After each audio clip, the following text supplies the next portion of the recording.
பெண்களுடைய மாதவிடாயை பத்தி என்ன நினைக்கிறீங்க? பெண்கள் மொத மாதவிடாய் அடையும் போது அதை திருவிழாவா கொண்டாடுற நம்ம சமூகம் அடுத்த மாதமே அதை தீட்டா பார்க்கும். இப்படிப்பட்ட முரண்பாடை இந்த சமூகத்தில் இருக்கிற அறியாமையின் உச்சம் அப்படின்னு நான் நினைக்கிறேன். உங்க பார்வையில காதல்னா என்ன? கொஞ்சம் நீரோ கொஞ்சம் மோரோ தீந்து போகிறது தாகம், கொஞ்சம் சோறோ கொஞ்சம் கூழோ தீந்து போகிறது பசி. எவ்வளவு பேசினாலும் எவ்வளவு பார்த்தாலும் காதல் மட்டும் தீர்ந்தே போகவில்லை. உங்க காதலியை நினைச்சு உடனே கவிதையை சொல்லிட்டீங்க போல. கவிதையை சொல்றதுக்கு காதலி தேவையில்லை, காதலே போதும். Super super. இப்போ நம்ம வரலாறுக்கு போவோம். காந்தி, பகத்சிங் இவங்களுடைய விவகாரத்தை பத்தி நீங்க என்ன நினைக்கிறீங்க? காந்தியோட கொள்கை என்ன மேடம்? அகிம்சை.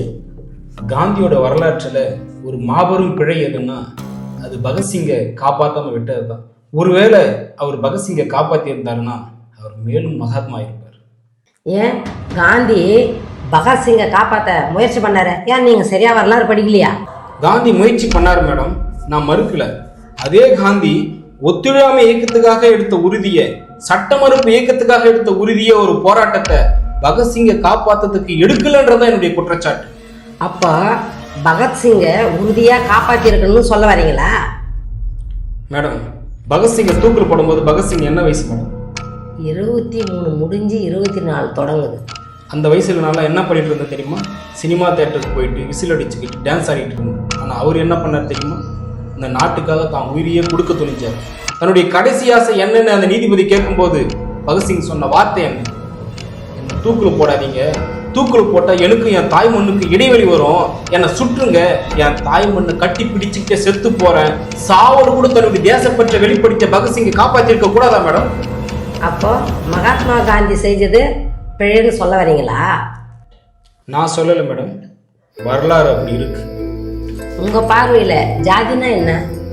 மேடம், தான் தான் இந்த சமூகத்துல உயர்ந்த ஜாதி அப்படி நினைக்கிறோம். சலூன் கடைக்கு போயிட்டு முடி வெட்டும் போது அவன் அந்த சலூன் கடை கேட்ட என்ன சொல்லுவான்?